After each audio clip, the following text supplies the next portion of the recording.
네, 안녕하십니까. 공드림 한국사 문제풀이 강의를 진행을 하고 있습니다. 제가 지난 시간에 조선후기 경제사 파트까지 살펴봤습니다. 이 시간에는 조선후기 사회 변동에서 사회사 내용들을 중심으로 살펴보도록 하겠습니다. 바로 교재 266페이지 문제 1번부터 진행하도록 하겠습니다. 다음 가다의 설명에 해당하는 인물을 바르게 연결한 것은 이런 문제들은 그닥 어려운 문제는 아니죠. 아주 단순하고 명료한 문제들입니다. 이런 문제 먼저 나왔으면 좋겠습니다만은 갑은 스승 이벽의 권유로 북경에 갔다가 서양인 신부의 세례를 받고 귀화했다. 북경에 가서 세례를 받고 귀화한 사람이 뭐 한두 명이 있습니까만은 우리가 보편적으로 상징적인 인물을 꼽지요. 이승훈입니다. 베드로라는 이름으로 세례를 받고 들어와서 포교 활동하는 것이죠. 두 번째, 성리학 입장에서 천주교를 비판하는 천학문답. 천학은 천주학, 즉 천주교를 얘기합니다. 문답, 그러니까 묻고 대답하는 이런 식으로 문, 그 다음에 뭐라고 답 쓰고 이렇게 되어 있습니다. 이 책이 천학문답. 안정복입니다. 순암, 안정복, 호가 순암입니다. 안정복 얘기고요. 천주교를 비판했던 책입니다. 천주교를 비판했던 책 중에 천학문답도 있지만 천학고라고 하는 책도 있습니다. 천학고. 세 번째, 신부가 되어서 충청도 당진, 솔매죠. 솔매. 당진을 근거로 포교하다 붙잡혀서 처형되었다 했습니다. 당진, 솔매 마을이 지금 어떤 그 사적지로 보존이 되어 있습니다. 여기 지역이 나오면은 김대건 신부를 얘기하시면 되겠습니다. 그래서 이승훈, 안정복, 그 다음에 김대건 이렇게 해서 구분해서 보시면 되겠습니다. 밑에 해설에 좀 보충이 좀 돼 있으니까 나머지 분은 참고하시면 되겠습니다. 양명학의 경전을 전습록이라고 그러죠. 그 양명학의 경전이었던 전습록을 읽고 양명학을 비판했던 책이 있습니다. 전습록편. 누구였죠? 이황이죠. 이황입니다. 불교를 비판한 책이 정도전에 뭐가 기억나시나요? 불시잡편. 불시잡편. 그러면 천주교를 비판했던 천학문답, 천학고, 천학문답, 천학고. 특정 사상이나 특정 종교를 비판한 책에 대해서 정리를 좀 하고 있습니다. 자, 3번 문제로 바로 들어가도록 하겠습니다. 밑줄 친 우리에 해당하는 계층 활동으로 옳은 것은 우리는 본시 모두 4대부였는데 혹은 의에 들어가고 혹은 역에 들어가 7, 8대 또는 10여 대를 대대로 전하니 문장과 덕은 비록 4대부에 비일 것이 없으나 명공 거실 외에 우리보다 나은 자는 없다 했습니다. 의역 그랬습니다. 누구예요? 중인이죠. 의관 역관하면 중인 아닙니까? 중인. 그러면 중인의 활동으로서 오는 것은 1. 집단으로 상소하여 청요직, 허통을 요구하였었다. 자, 뒤에다가 이어서 메모 좀 하겠습니다. 청요직은 뭐 삼사라든가 이런 중요한 관직이에요. 허통. 우리도 거기에 갈 수 있도록 허락해달라. 통하게 좀 해달라. 이런 얘기입니다. 근데 잘 되지 않았습니다. 잘 되긴 않았지만은 전문인으로서 의사, 역관, 요즘 얘기한다면 그거 아닌가요? 전문인으로서의 역할을 부각시킨 데는 기여하였다. 그렇게 뒤에다 메모 좀 하겠습니다. 비록 그러한 통청운동은 실패로 끝났으나 전문인 또는 전문직으로서의 역할 부각에는 크게 기여하였다. 이런 얘기입니다. 아시겠죠? 두 번째, 형평사를 창립하고 평등한 대우를 요구하는 형평운동을 떨쳤다 그랬습니다. 형평사, 형평. 이건 백정들 얘기죠. 백정들. 조선형평사라고 하는 단체가 1924년 경상도 진주에서 이학찬이라는 사람, 원래는 백정 출신이었죠. 이학찬이라는 사람을 중심으로 해서 조선형평사가 조직이 돼서 저울처럼 평등한 사회를 만들어보자 해서 형평운동을 전개합니다. 이 형자는 저울 형자입니다. 이 백정들이 이제 그 삶의 도구가 저울 아니에요? 그렇죠? 뭐 저울 무게 고기 뭐 몇 그램인지 몇 근인지 달아가지고 파는 거 아니겠습니까? 근데 1894년 가보개혁 때 이미 신분제도는 없어지잖아요. 신분제도 없어지는데 일제시대 때 유독 백정에 대한 차별 대우를 하는 겁니다. 여기에 대한 백정 출신들이 조선형평사를 조직해서 형평운동을 전개했었던 것이죠. 이거는 백정들이에요. 3번 관권과 결탁하고 향회를 장악해서 향촌사회에서 영향력을 키우려 하였다 그랬습니다. 여기서 관권은 누구겠어요? 앞에서 우리 한번 봤었죠. 관권은 수령이라든가 향이라든가 이런 사람들이죠. 얘네들과 결탁했던 조선 후기 때의 신향이 나옵니다. 경영령 분홍이라든가 부상이라든가 얘네들이 나온다라고 하는 거죠. 그죠? 그래서 얘네들이 누구에 이제 도전하는 거예요? 바로 구향에 도전했죠. 구향 그러면은 지방 원래 사족들입니다. 지방 양반들이란 말이에요. 그래서 향권 쟁탈련이 일어났다. 향권에 도전하면서 이걸 우리는 향천이라고 한 거죠. 그럼 향전 속에서 피해자는 누구겠어요? 결국 고래 싸움에 새우 등 터지는 거예요. 민중들입니다. 근데 이 시기 때 세도 정치기 때 삼정문란 내에서 민중들 삶이 또 엉망이죠. 그러니까 이래저래 민중들의 삶은 녹록지는 않았던 얘기입니다. 그래서 민중들이 지배층에 저항하는 거죠. 자, 소극적인 저항도 합니다. 소극적인 무슨 거세, 항조 이것도 합니다만은 잘 안 되니까 적극적인 방법을 강구하는 거죠. 그 적극적인 방법이 피역한다거나, 이거 소극적인 방법이죠. 산호를 한다거나, 산 위에 올라가서 떠드는 겁니다. 야, 누가 얼마 해먹었대더라 이런 것들 얘기하는 거죠. 또 다른 동네 가서 원정 시합니다. 그걸 원전이다라고 얘기하는 것이죠. 그렇죠? 또는 안 되면 이제 마지막 발악하는 것이 밀란입니다. 그것이 이제 1811년 홍경래 난이라든가 1862년에 임술련에 일어났었던 임술밀란이라든가 이런 것들을 얘기한다는 거죠. 아시겠죠?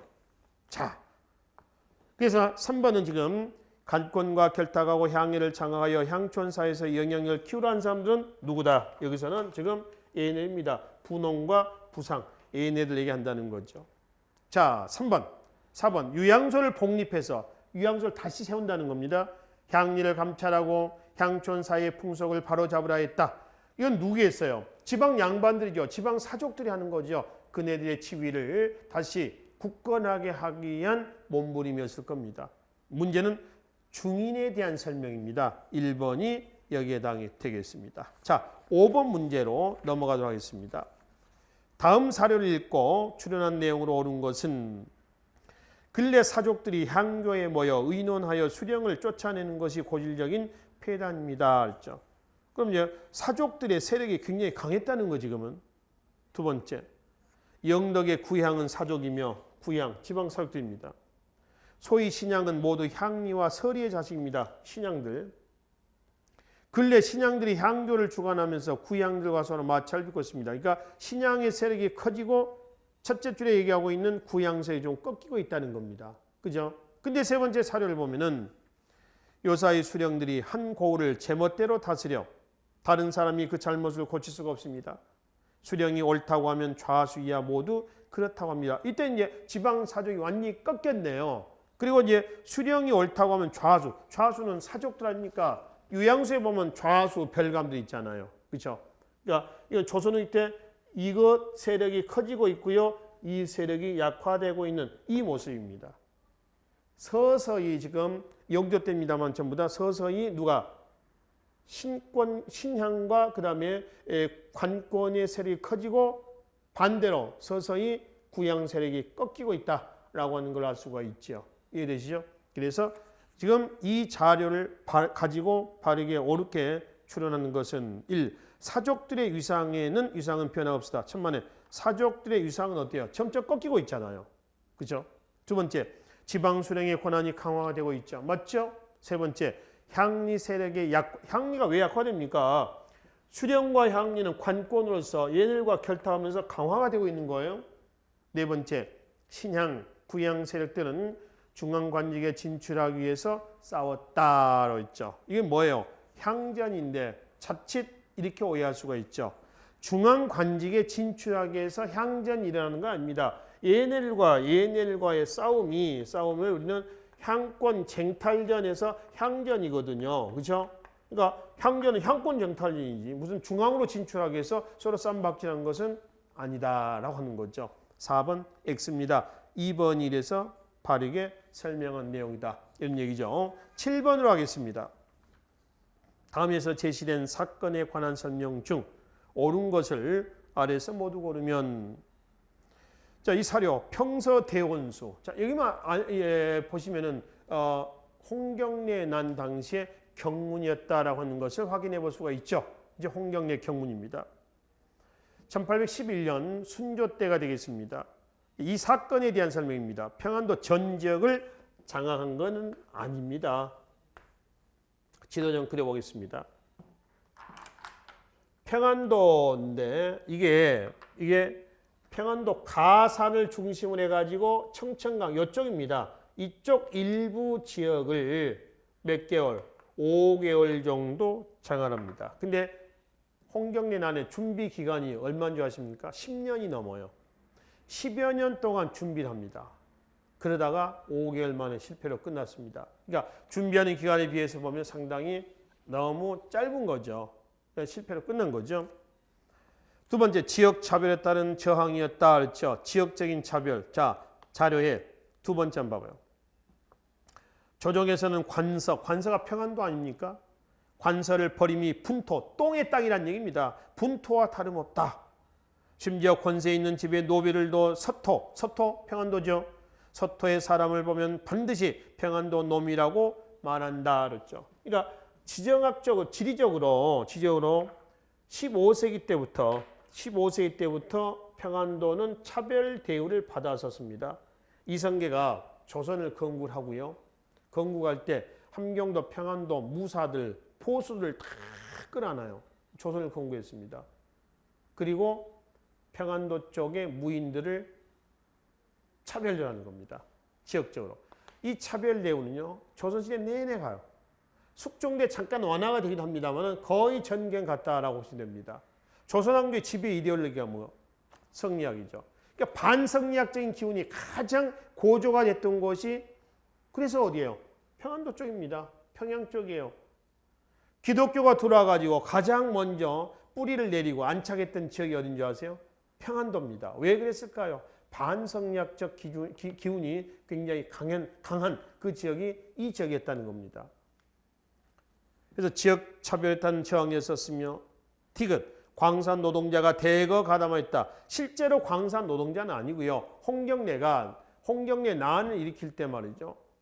사람들을 모으는데 어떻게 모으냐 하면은 광군을 모집합니다. 광군. 그러니까 우리가 바로 앞 시간에 광산 운영 형태를 보면 맨 위에 덕대 혈주, 그다음에 채굴 노동자, 운반 노동자, 뭐 재련 노동자 이렇게 있지 않습니까? 그 노동자를 모아요. 조선 후기는 의무 부용 노동이 아니잖아요. 전부 임금 노동이란 말이에요. 모년 모시 어디로 와라. 하루 일당 얼마씩 주겠다. 이렇죠. 그 벽보를 보고 이제 모이는 겁니다. 그렇게 해가지고 모으는 그 홍경래 난을 준비하는 기간이 10년이었다는 거예요. 10년. 그래서 그 사람들이 이제 사실은 원래는 광산 꽃갱이 하고 말이죠. 금도 캐고 이렇게 하러 갔는데 거기서 홍경래 난을 주도했던 세력들에게 교화가 돼버린 거죠. 들고 일을 하자. 이렇게 된 겁니다. 그래서 광산 노동자를 중심으로 유랑농민들, 또 몰락한 상인들, 그렇지? 또 찬반, 몰락 양반들, 각계각층들이 다 여기에 모입니다. 이거는 각계각층이 홍경래난에 동참했다는 얘기는 어떤 의미냐면은 조선 후기의 총체적인 모순이 노출되고 있었다라고 하는 것을 확인해 볼 수 있다는 거죠. 아시겠죠? 자, 네 번째, 관리들의 탐악이 시정되는 기회가 됐다. 천만에 시정되나요? 안 되죠. 이게 지금 홍경래 난이 누구 때라고 했어요? 순조입니다. 순조 다음에 왕이 누구예요? 헌종입니다. 헌종 다음에 왕이 누군가요? 철종이란 말이에요. 3대 63년입니다. 여기 안동 김씨, 여기 누구죠? 풍양 조씨. 여기 또 누군가요? 안동 김씨 이렇습니다. 그렇죠? 3대 63년간에 걸친 바로 세도 정치야. 그 중에 여기가 지금 홍경래 난이 여기서 터지고요. 철종대 때 1862년에 단성 밀란과 백건당의 난이라고 하는 진주 밀란이 터집니다. 그 다음에 철종 다음에 고종대 와서 흥선대원군이 섭정을 하죠. 그래서 흥선대원군 섭정을 할 때 이때 대웅군이 이 상황을 수습하기 위해서 민생 안정책을 추진하게 되는 겁니다. 그래서 삼정문란을 수습하기 위한 전정, 군정, 환곡의 폐단, 수습이 나오는 것이죠. 두 번째, 흥선대원군의 개혁 정책에 보면은 왕권 강화책입니다. 이거는 세도 정치 때 비변사를 중심으로 한 정권, 정치 경향이 굉장히 문란해지지 않아요? 왕권도 실추가 되고 해서 왕권 강화책이 나오고, 마지막 하나는 통상수교 거부 정책이에요.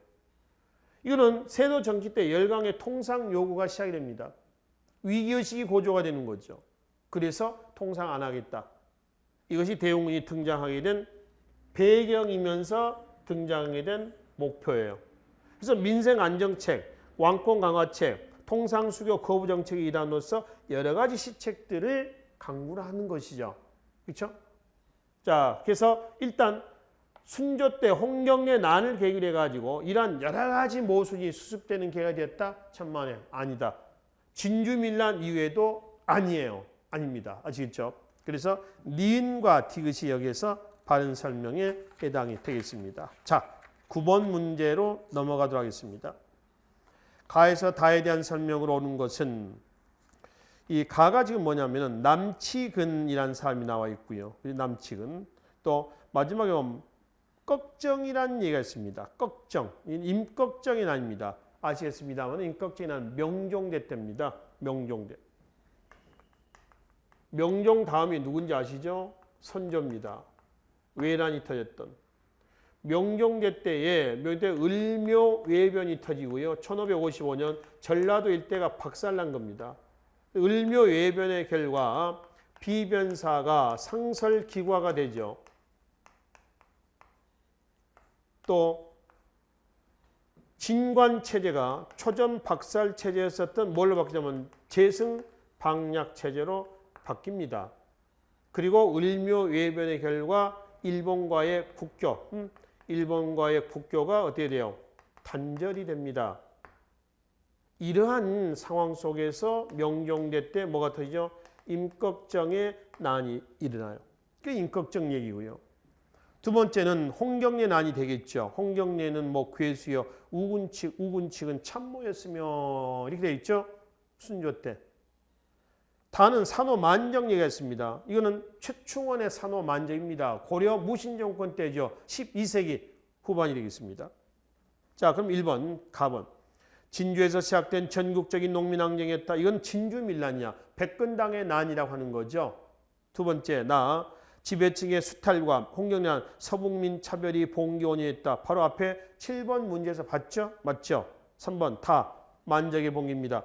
천주교의 평등 사상을 배경으로 하였다. 천만에 천주교가 우리나라에 들어온 것은 18세기예요. 18세기. 지금 여기는 무신정권 때거든요. 네 번째, 순서대로 한다면은 가나 있죠. 고려, 명종, 그 다음에 순조 이런 순서가 되겠지. 2번이 그래서 바르게 설명을 하고 있습니다. 자, 11번 문제로 넘어갑니다. 다음 글에 나타난 무리들의 설명으로 오는 것은 자, 그 무리들이 번성한 지 벌써 10년이 지났으나 아직 잡지 못하고 있다. 이 무리가 누굴까라고 하는 거죠. 여기까지 나오도 모르죠. 지난번 양덕에서 군사를 징발하여 그 무리를 체포하려고 포위했지만 끝내 잡지 못했으니 결국 잡지 못했네. 이거는 누굴까요? 역시 그 음흉함을 알만하다. 지금 이 영창의 신문 기록을 살펴보며 더욱 통탄스럽다. 여기서 우리가 확인할 수 있는 것은 이 주모자가 잡히지 못했다는 점, 이름으로 본다면 이영창이라고 하는 사람이 나왔다는 점이었죠. 이거는 조선 후기 숙종대 때의 장길산의 난, 도적 장길산의 난 때 얘기입니다. 그 무리가 장길산 무리죠. 이영찬이는 서울인데 여기에 같이 가담해가지고 서울로 진격하려다가 실패해서 잡혔던 바로 그 이영창이라는 사람이거든요. 밑에 해설 좀 잠깐 보겠습니다. 조선에 3대 도적이 있습니다. 3대 도적. 연산군대 때 홍길동. 그래도 이제 나중에 홍길동전이 허균에서 나오기도 하죠. 명종대 임꺽정. 방금 말씀드렸던. 그 다음에 숙종대 장길산. 그 중에서 유일하게 체포가 안 된 사람이 누구냐 그러면은 장길산이거든요. 그래서 둘째 줄 그 무리들을 체포하려고 포위했지만 끝내 못 잡았다. 이런 얘기입니다. 장길산을 얘기합니다. 1. 양주 백정 출신인 임꺽정, 이건 임꺽정이 아니죠. 황해도에서 활동하였다라고 하는 것은 2번 장길산을 우두머리로 하여 황해도, 평안도 등지에서 활동하였다. 이걸 얘기하는 거죠. 3번 실존 인물인 홍길동이 이 집단의 우두머리로 충청도에서 활동했다. 홍길동의 난은 아니죠. 홍길동은 아닙니다. 네 번째 홍경래 난에 대한 얘기입니다. 그래서 2번 장길산이 여기에 해당이 된다라고 하는 것이죠. 자, 13번 문제로 가겠습니다. 여말 선초, 성리학의 도입으로 나타난 고려 말의 성리학이 중요한 게 들어오죠. 조선 후기의 사회 풍습으로 옳지 않는 것은 결국 뭐냐면은 성리학의 영향을 받아서 조선 후기에 나타난 변화 모습은 이런 얘기죠. 1. 과부의 재가를 금지하고 연려나 효자나 연려를 표창했다. 맞죠? 여러분들 그 여성의 지위라든가 재산 상속 문제가 나오면은 17세기 주자가 집에서 해야 할 의례 행사에 대해서는 책입니다. 이 주자 가례가 확립된 17세기를 기점해 가지고 이전과 이후로 나누시라고 그랬죠. 그 이전이라면 조선만 얘기하는 건 아닙니다. 고려에서 16세기, 17세기 이후 이렇게 이제 구분하시면 됩니다. 남녀 평등에서 남존 여비로 가정 내에서 보면 한번 볼까요? 가정 내, 집 아닙니다. 가정 내에서 부계, 모계가 함께 영향을 미칩니다. 동등하죠? 17세기 주자가례가 확립되면서 가정 내에서는 가, 부, 장, 적, 가족 제도가 확립이 되죠. 가부장적인 가족 제도가 확립되면서 아버지를 중심으로 해서 족보, 부계죠. 부계 족보가 편찬이 되고 또 집성촌 아시죠? 같은 성씨끼리 모여 사는 겁니다. 집성촌이 형성이 되고 사회적 지위로서는 남녀 평등에서 뭘로 가는 거죠? 남존 여비로 간다거나 남존 여비입니다. 재산 상속에서 자녀 균분 상속이죠. 자녀 균분 상속에서 뭘로 간다? 바로 장자 상속으로 간다. 장자 상속이다. 제사도 자녀 윤회 봉사였죠. 아들, 딸 돌아가면서 제사를 지내는 겁니다. 자녀 윤회 봉사에서 누로 장자 봉사로 갑니다. 장자 장남이 하는 거죠. 그 다음에 혼인에서 보면은 남귀 여가 혼입니다. 여자 집으로 남자가 혼인하면 여자 집으로 가는 겁니다. 이거를 장가 간다 그러죠. 장인 집으로 가는 거예요. 근데 이건 친영으로 바뀝니다. 친영이라고 하는 것은 혼인하면 여자가 남자 집으로 가는 겁니다. 시집 간다. 시댁 집으로 간다. 이런 얘기죠. 자, 화장을 하냐 아니면 매장하느냐라고 하는 건데요. 사람이 죽으면 화장도 하고 매장도 하는데 이때는 불교의 영향을 받아서 화장의 풍습이 많이 나왔는데 주자가례가 뿌리를 내리면서 화장 없어진 건 아닙니다. 하고 매장도 하는데 주로 매장 쪽으로 갔다. 신체 발부는 수지부모다라고 하는 거죠. 근데 아무데나 매장하겠습니까? 명당 자리에다가 매장을 하지요. 그래서 묘지쟁탈련, 이른바 산송 문제도 이런 배경에서 나온다라고 하는 거죠. 이게 나왔다는 것은 풍수질서리 또한 유행했다라고 하는 것도 더불어 확인해 볼 수가 있겠습니다. 대체로 17세기 주자가례가 뿌리렸던 17세기를 기점으로 해서 이전과 이후로 나눠서 이렇게 이해를 하시면 된다는 것이죠. 자, 그러면 이제 조선 후기니까 요 사회의 모습이다라고 이제 이해를 하시면 되겠습니다. 1번 과부의 재가를 금지하고 효자나 연려를 표창하죠. 나오겠죠? 당연히 가부장적인 가족 제도가 뿌리 내리면서 재산 상속에서 제사를 담당하는 장남이죠. 장자를 우대하는 경향이 나타났고, 그렇죠? 그럼 여기서 장남 아들이 없으면 어떻게 하냐 이거예요. 양자를 드리죠. 아들이 없는 경우에는 양자를 드리거나 양자, 그 다음에 씨바지, 아들을 생산하는데 아들을 낳게 해서 온갖 힘을 다 기울이는 겁니다. 여러 측면에서. 세 번째, 남기 여가혼이 점차 축소되면서 친형제, 그러니까 어디 있습니까? 이 장가 남기 여가혼에서 점차 친형으로 바뀐다라고 하는 건 이 얘기입니다. 네 번째, 사찰 대신 집안에 가묘를 설치하고 제사를 여기는 사찰에서 주로 합니다. 그 비용을 아들이나 딸이나 같이 냅니다. 또 돌아가면서 한다, 주관한다, 사찰에서. 그러니까 그 판이 커야지 제사나 장례를 잘 치렀다, 이런 기운이 내는 거죠. 근데 그 사찰 대신 이제 집안의 가묘, 사당을 얘기합니다. 집안의 가묘를 설치하고. 그러니까 맞습니다. 영정을 봉헌하여 제사를 지냈다는데 영정은 사진이에요. 사진. 밑에 해설 좀 잠깐 봐봐요. 마지막 줄에 보면은 마지막 줄 첫째 줄이네요. 첫째 줄은 조상의 위패를 봉헌해서 제사를 지낸다고 했습니다. 영정이 아닙니다. 영정은 사진이에요. 사진. 아니고 영이 아니고 뭐를? 위패를 봉헌한다. 위패. 우리가 제사 지낼 때는 거 있잖아요. 현고 학생, 부군 신이, 벼슬이 없는 경우는 아버지 위패는 그렇게 씁니다. 보통 어머니의 위패 같은 경우는 현부 해서 어디 무슨 시 해서 신이 이런 식으로 씁니다. 우리 지방 쓴다고 그러잖아요. 제사 지낼 때, 그렇죠? 이걸 이제 위패, 그렇지? 위패입니다. 영정이 아니다. 그래서 4번은 잘못된 설명에 해당이 되겠습니다. 자, 15번 보겠습니다. 조선 후기 가족제도의 모습으로 가장 적절한 것. 이겁니다. 이 배경하에서의 얘기를 고르면 되겠죠. 기억. 아들이 없으면 양자를 맡는 풍속. 아까 말씀드린 아들 없으면 양자 드리고 시바지도 들여가지고 말이죠. 아들을 낳게 한다는 얘기예요. 아들을 못 낳으면은 칠거지약이라고 합니다. 칠거지약. 7가지 있던 악을 행하는 거라. 그러니까 딸을 낳고 아들 낳고 하는데 딸을 낳는데 왜 아들을 못 낳냐 이거예요. 딸은 거의 사람 취급도 안 해주는 거죠. 이런 문화 속에서는 하대를 받습니다. 그러니까 조선 후기의 풍속화 그림 같은 경우 보면요, 엄마들이 아주머니들이 물을 기르러 물독을 들고 이렇게 머리 이고 다닙니다. 아이를 이렇게 업고 다니고 물독을 들고 다니잖아요. 근데 여인네들이 가슴을 다 헤치고 다녀요.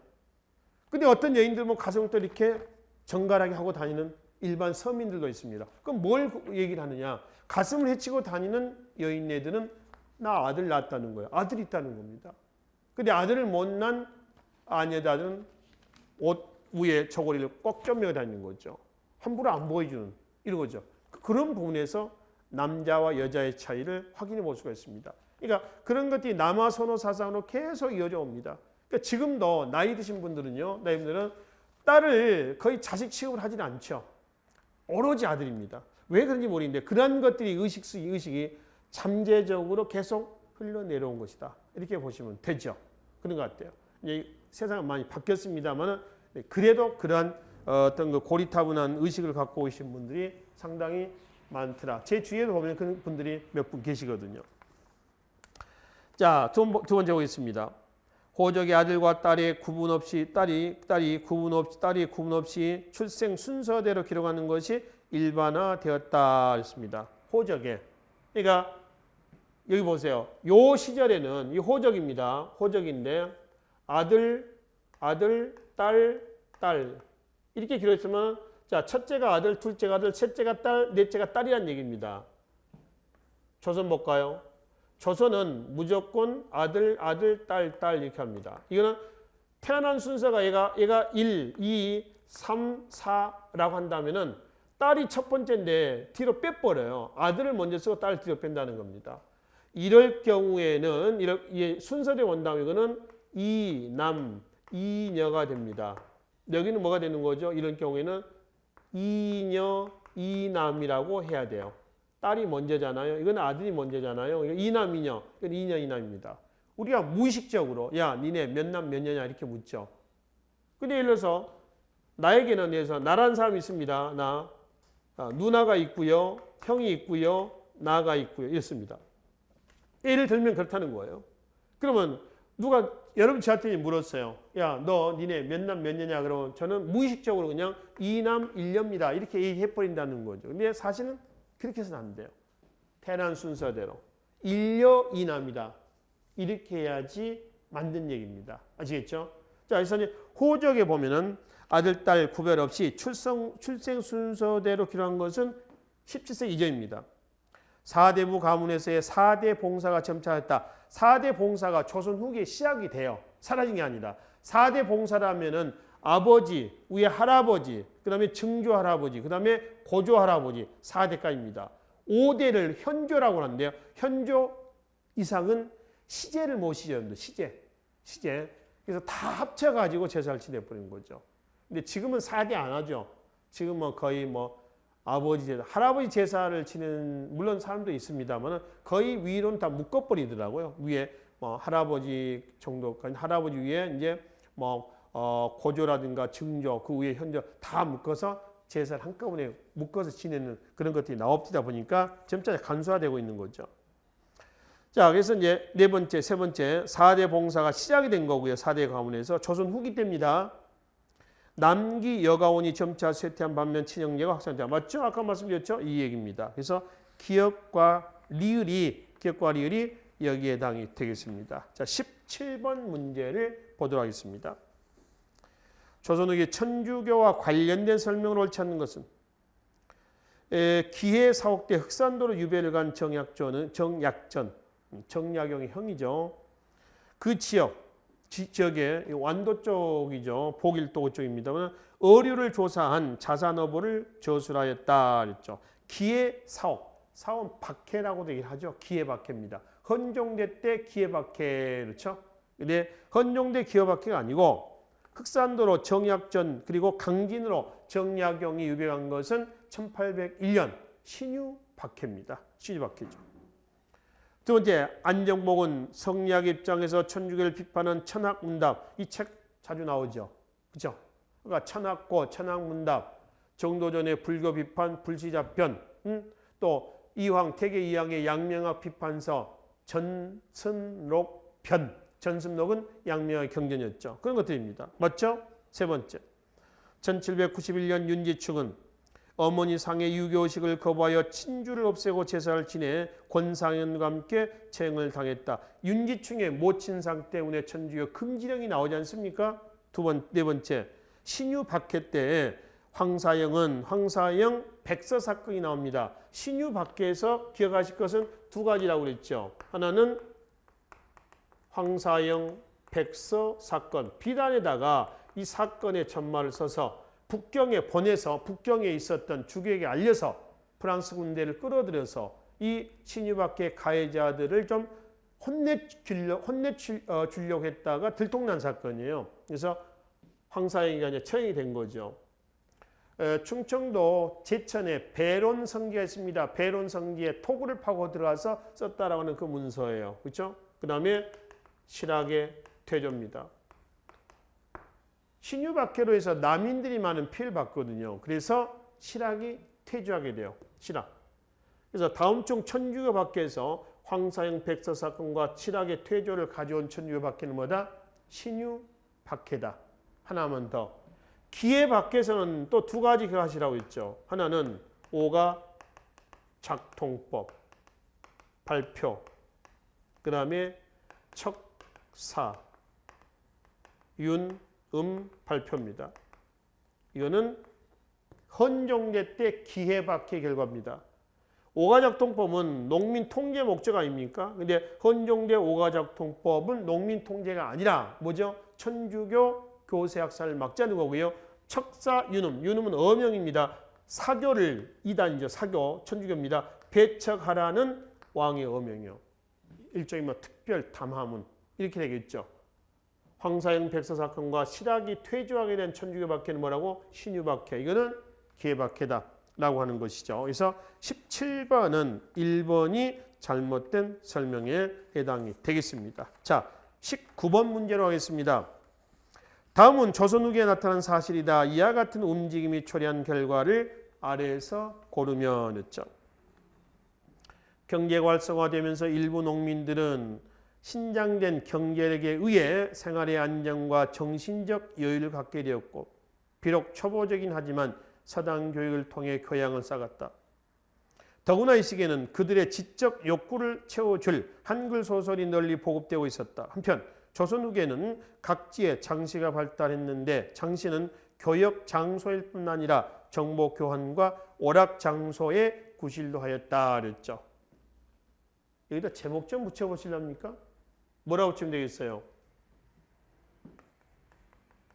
민중, 의식, 성장이라고 제목을 붙이시면 됩니다.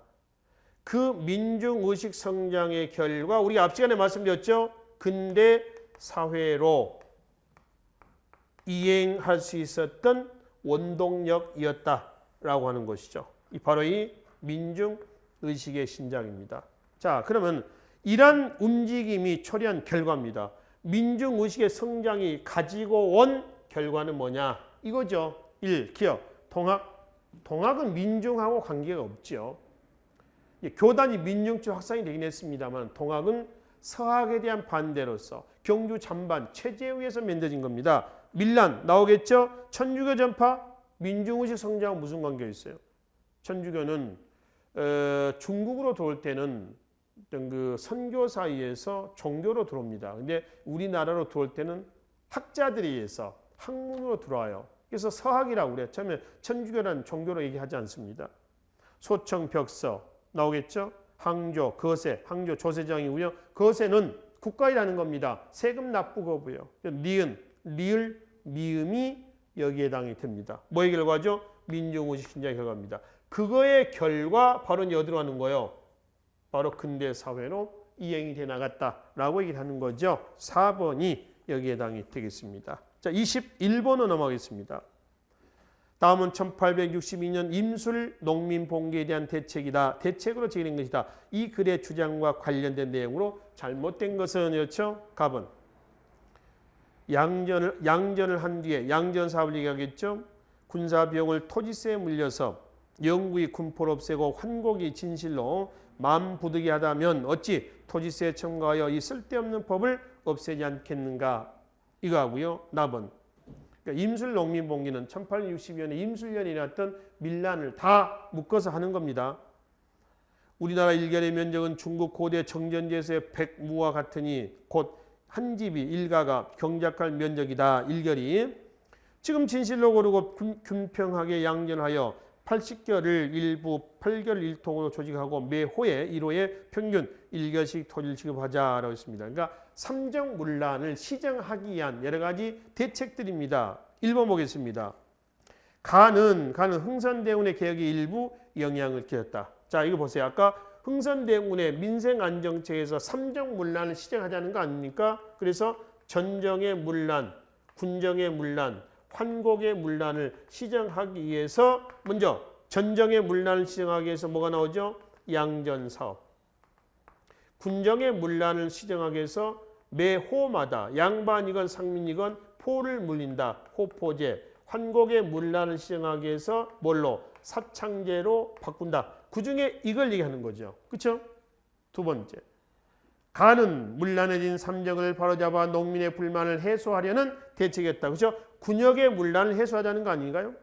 세 번째. 김옥균, 박용효 등 급진개합하는 나의 방안을 실천에 옮기려다가 실패했다.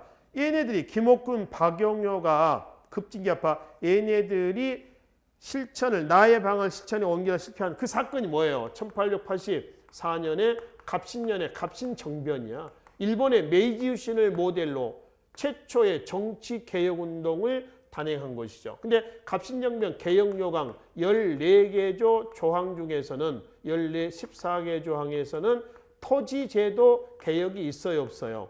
없습니다. 토지제도의 개혁. 지금 나와본 자료가 토지제도 개혁하자는 거 아니에요. 그렇죠? 근데 여기는 갑신정변 때는 토지제도 개혁이 없습니다. 서두에서 아까 말씀드렸죠. 앞에서 말씀드렸나요? 지조법. 앞에 문제 있었죠. 근데 갑신정변의 내용에 보면 지조법 개혁은 나옵니다. 지조법은 토지제도가 아니에요. 토지에 부과한 조세제도의 개혁이지. 토지제도를 얘기하는 것은 아니다. 이 얘기입니다. 자, 동학농민운동에서 나와 유사한 개혁안이 제기가 됐다. 동학농민운동 개혁안, 폐정개혁안 12개조 내용 중에 마지막 12조가 혹시 뭔지 아십니까?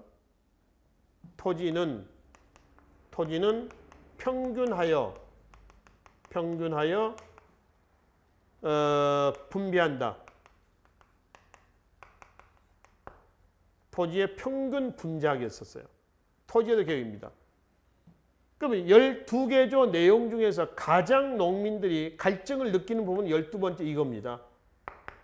조상 대대로 소작인의 자손으로서 내 손바닥만 하지만 내 땅 가져보는 것이 소원이었을 거예요. 얘네들은.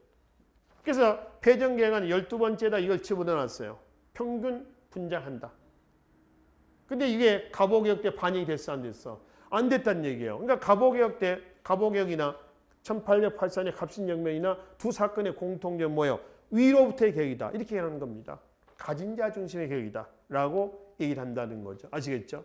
그래서 21번은 세 번째가 여기서 잘못된 거고요. 1, 2, 4번이 바르게 설명한 내용이다. 라고 이제 보시면 되겠습니다. 자, 그래서 여기까지 조선후기 사회사의 기출문제까지 마무리하도록 하겠습니다. 다음 시간에는 조선후기 문화사 단원에서 확인하도록 하겠습니다. 수고하셨습니다.